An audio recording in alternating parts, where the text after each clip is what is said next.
Have you ever caught yourself saying the same thing to someone you love for the 17th time? Maybe it's advice your adult child isn't taking. Maybe it's a change you desperately want your spouse to make. Maybe it's concern about a choice your friend keeps making. And somewhere in the back of your mind, there's this voice telling you that this isn't working, and saying it over and over again isn't actually helping. But you just don't know what else to do. I have done this too, but I've also been learning that there's this moment in our important relationships where we face a choice. Do I force this to go my way, or do I allow what's actually happening? And if you're anything like me, forcing feels responsible. It feels like what a good mother, wife, daughter, friend, or person would do. It feels like love. But what if forcing is actually getting in the way of the very thing we want? What if there's a different way, a way that's harder and braver and does require more faith, but actually creates space for real change and real connection? Now, I believe this is such an important conversation to have because the way we engage with the people we love most, when we're scared, when we disagree, when we desperately want them to choose differently, that determines whether our relationships grow or shrink, whether we create connection or distance, whether we experience peace or stay stuck in anxiety. So grab your favorite drink, settle in, and let's dive in. Hello, my friends. Welcome to the Seasons of Joy podcast. I'm Jill Pack, and this is episode number 188, entitled Allowing versus Forcing Part 1, Why We Do It and What It Costs. But before we get started, I have to give a big shout out to my friend Brent. The other day at church, I was sitting by him and he had told me he'd been listening to this podcast, but then the host said something about it being for women of faith, and he felt a little bit left out by that. So we had a good chuckle about it, and I told him I would give him a shout out in my next episode. The truth is, I am usually speaking to women of faith, but the things I share on this podcast are for anyone. So Brent, this episode is for you. This is part 1 of a 2-part series discussing the difference between forcing and allowing. Today, we're going to be exploring why we force and what it costs us. And next week, in part 2, we'll get into the practical how-to, the tools, the words we say, and what makes allowing possible. But first, we need to understand what's actually happening when we force. And I want to show you what allowing actually looks like. But know this, it's not passive, it's not indifferent, it's not giving up, but actively loving someone enough to release what you cannot control.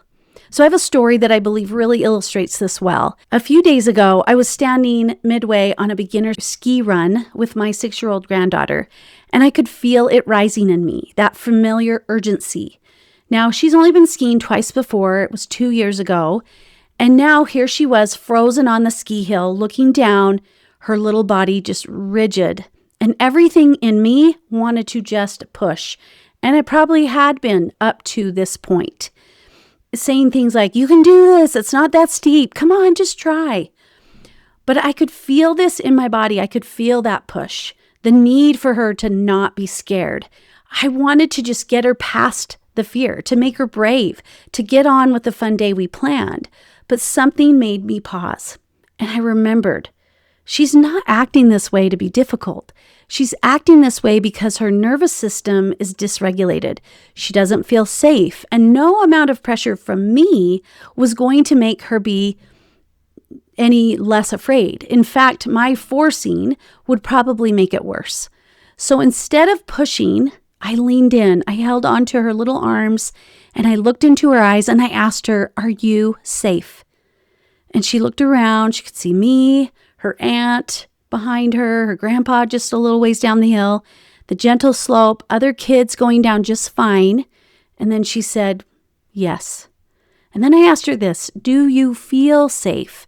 And she started to nod. I think she thought that was the right answer. But then she caught herself and her little face got serious. And she said quietly as she shook her head, "No, I don't feel safe." And there it was, a 6-year-old naming the thing that so many of us never learn to really articulate. that difference between objective safety and felt safety, between what's actually true and what our nervous system is telling us.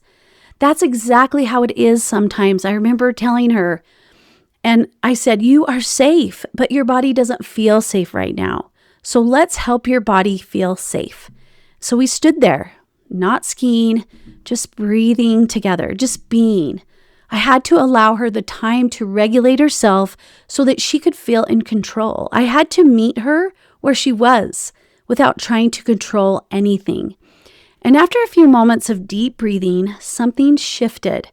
Her shoulders dropped and her face softened. And then she said, okay, I'm ready. And she was. She skied down the hill with growing confidence. And as the morning went on, she started doing everything herself. She got on the magic carpet, which takes her up the hill, and she even was weaving in and out of the cones as she skied back down. And by the time we left, she was begging to stay longer. Now, I've thought about this experience a lot since then. What would have happened if I'd forced her? If I'd said, don't be silly, you're fine, just go. Maybe she would have eventually got down the hill. Maybe I would have carried her down the hill, right? Just out of compliance and shame. But she wouldn't have regulated herself. She wouldn't have learned to trust her own body's signals. She wouldn't have discovered her own courage. She would have learned that her feelings don't matter, that adults won't meet her where she is, and that being afraid means something is wrong with her. But instead, because I gave her the space to feel what she felt and time to regulate, she found her own way forward. The outcome I wanted did happen, but not because I forced it. It happened because I trusted the process. And that's when it hit me. This is the choice we face in our relationships that matter most to us. Do we force or do we allow? And it's not just 6-year-olds on ski slopes. It's your adult daughter who left the church and you just keep sending articles over and over about faith. It's your husband who won't go to the doctor and you keep nagging him about his health. It's your friend stuck in the same pattern and you just keep giving her the same advice over and over and she's not taking it. We know they're safe, or at least safer than they seem to feel, but they don't feel safe or ready or capable. And when we're in forcing mode, we're essentially standing in the middle of that ski slope saying, just do it. Stop being scared. You can handle this. But what if the most loving thing, the braver thing, is to lean in and ask, what do you need?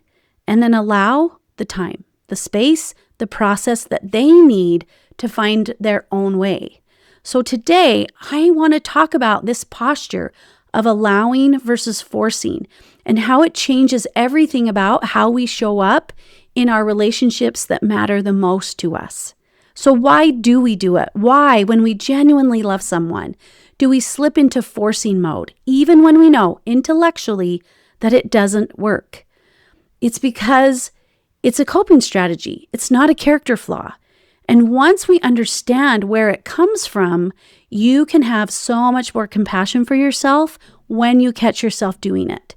So I want to share with you 4 reasons why we tend to force instead of allow. So reason number 1 is this illusion of control.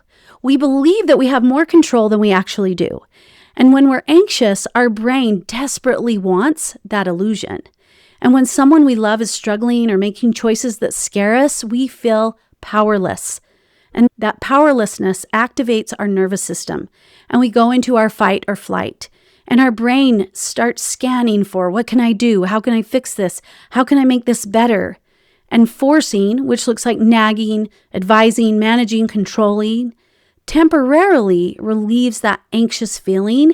It makes us feel like we're actually doing something, like we're being responsible, like we're not just sitting by while something bad happens. But the truth is that relief is an illusion. We're not actually making anything better. Often we're making it worse by damaging trust and connection. But our anxiety doesn't care about that. It just wants that temporary hit of, okay, yeah, I did something. It's like my granddaughter on the ski slope. If I'd pressured her down the hill, I would have felt better for a moment. Good, right? I handled it. Or moving forward. But her nervous system would still be dysregulated. And the actual problem wouldn't be solved. It would just be hidden. Reason number 2, family of origin training. So most of us were trained to force. Think about some of the messages you may have internalized growing up. Maybe the thought that good mothers don't let their kids make mistakes, or if you really loved them, you'd make them see reason, or your job is to fix, manage, and control outcomes, or if something bad happens and you didn't intervene, it's your fault, or letting go means you don't care, and standing by while someone struggles is abandonment. These messages feel true, and they run deep. For many of us, forcing is what love looked like in our families. And so we got these messages. But when we're not forcing, when we're allowing, it can actually feel like we're being neglectful or cold or uncaring. But that is old programming. That is not the truth. Reason number 3, we confuse anxiety with intuition or discernment. We think, I feel strongly that my daughter shouldn't take this job, or I just know my husband needs to see this doctor, or something is telling me I need to intervene with my friend. But often what we're feeling isn't divine guidance. It's just anxiety. And anxiety is a terrible decision maker. Anxiety always wants us to do something, control something. That's how we can know the difference. Real intuition or personal revelation or inspiration is usually quieter. It doesn't come with this urgency or desperation. It doesn't need to repeat itself 17 times. It doesn't make us feel tight and panicky. So if you're feeling urgent, and I'm not saying that inspiration might not come as urgent, but just pay attention to what your pattern is, right? So if you're feeling urgent all the time about needing someone to change, that's probably your nervous system and not the whisperings of the Spirit. And reason number 4, the cultural story about responsibility. We live in this culture that tells us we are responsible for other people's choices and outcomes. Now, as women and as mothers, we feel this. We're told that if our kids struggle, we've failed them. Or if our marriage is hard, we're not trying hard enough. If our aging parents start to decline, we should have done more. If our friend makes a bad choice, we should have stopped them. But this is such a burden to carry, and it's not even true. When we've been carrying that story our whole life, allowing can feel dangerous. It feels like we're abdicating responsibility. It feels like we're not loving well. So what do? We force, because forcing at least lets us tell ourselves we've tried. We've done everything we could. We are a good person. But here is what all of these reasons have in common. They are all about managing our own anxiety, not about what the other person actually needs. When we force, we're usually trying to make ourselves feel better, more in control, more responsible, less guilty, and less scared. But allowing requires us to carry our own anxiety without trying to fix it by controlling someone else. And that's hard. That's why allowing isn't passive. It's actually the harder, braver choice. Now, what most of us don't really understand is that when we begin moving from forcing to allowing, this is going to bring up grief. Because when we stop forcing, you have to let go of things that matter deeply to you. Real things, important things, things you've been holding on to with white knuckles. And before you can truly allow, you have to acknowledge what you're releasing and let yourself feel the loss of it. So what are we actually grieving when we choose to allow instead of force? Well, we grieve the outcome we wanted. When I stopped trying to force my granddaughter down the ski slope, I had to let go of the vision I had for how that moment would go. I imagined her confidently skiing, my husband and I proudly watching, and the perfect grandparent-granddaughter day. But instead, I got standing still in the middle of a mountain, breathing with a scared 6-year-old, not knowing if she'd ski at all. I had to release my agenda for the day and allow whatever was actually going to happen.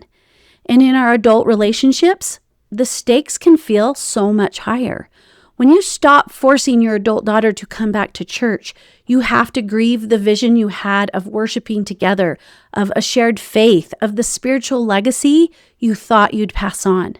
When you stop nagging your husband about his health, you have to grieve the fantasy that your anxiety could keep him safe, that your effort could control the outcome. These losses are real, and allowing doesn't mean pretending they don't hurt. We grieve the control we thought we had. So forcing lets us believe that we have all this power, and when we stop forcing, we have to face our own helplessness. And that's terrifying. We have to admit, I can't make my child choose what I think is best. I can't protect my husband from every health risk. I can't prevent my friend from making this mistake. I cannot guarantee the outcome I desperately want. This is a death of sorts, the death of the illusion that our love, our effort, our wisdom, our anxiety could control another person's path. We grieve the role we thought we would play. Many of us have built our identity around being the fixer, the helper, the one who has the answers, the one who keeps everyone safe. And when you allow instead of force, you have to step back from that role. And it can feel disorienting. Who am I if I'm not fixing this? What's my purpose if I'm not solving their problems? As mothers, we feel this grief deeply. We were taught that our job is to shape outcome, to ensure our children turn out right. So allowing can feel like abandoning our post. But here is the truth. You are not abandoning anything. You're just stepping into a different role. Presence instead of control, witness instead of manager, companion instead of rescuer. We grieve the relationship we imagined. Sometimes allowing means accepting that the relationship you have isn't the relationship you wanted. Your adult child who stepped away from the faith, you have to grieve the spiritual conversations you thought you'd have, the shared values you imagined, and maybe even the temple marriage or the grandchildren being baptized. Your spouse who won't engage in the way you wish, you have to grieve that emotional intimacy you hope for, the partnership you envisioned. Now, that doesn't mean that can't happen. If you hang on and you force, it's less likely to happen because you're resisting what is. But when we can allow, that can shift. Your aging parent who's declining, you have to grieve who they used to be, the time you thought you'd still have. Allowing means accepting reality as it is, not as we wish it were, and this is hard. So that acceptance requires grief. And from a religious perspective, we may refer to this as surrendering, taking up our cross, accepting the Lord's will. But sometimes I think we skip over the grief part. If we think about the Savior in the Garden of Gethsemane, he didn't just peacefully surrender. He actually sweat drops of blood. He said, "Let this cup pass from me." He felt that full weight of what he was releasing. And Mary, his mother at the foot of the cross, didn't just gracefully allow her son's death because she trusted God's plan. Her heart was pierced. The grief was real. So allowing, truly allowing, isn't a bypass around grief. It moves through grief. It says, I feel the loss of what I wanted. I acknowledge what I'm releasing. I'm going to let myself be sad about it. And I'm choosing to trust what I cannot control. So before we talk about how to allow, I want to give you permission to grieve. Grieve the outcome you wanted for your child. Grieve the role you thought you'd play. Grieve the control you're releasing. Grieve the relationship you imagined. This isn't weakness. This isn't lack of faith. This is being human. When we allow ourselves to grieve, when we don't skip over the loss, we actually become more capable of healthy allowing because we're not white-knuckling it. We're not holding on as tight as we can. We're not pretending it doesn't hurt. We're acknowledging the cost and choosing it anyway. That is not passive. That's powerful. So now you have a better understanding of why we force. It's not a character flaw. It's a coping strategy rooted in anxiety, family patterns, cultural messages, and this illusion of control. And you understand a little better of what it costs you. We have to grieve the outcomes we wanted, the control we thought we had, the roles we built our identity around, and sometimes even the relationship we imagined. This grief is real. And so I want to invite you to take this week to just sit with that. Don't try to fix anything yet. Just notice. Notice when you slip into forcing mode. Notice what it feels like in your body. Notice what you're actually trying to control. And notice what you're afraid will happen if you don't force. And then next week, we're going to talk about how to actually move from forcing to allowing. But the first step is awareness. Next week, I'm going to give you answers to your but what about questions, the nervous system tools that you can use in real time when that forcing urge comes, some actual words to say, and give you an idea of what allowing sounds like versus forcing, and the framework that makes this possible. But for this week, just become aware. Again, awareness is the first step.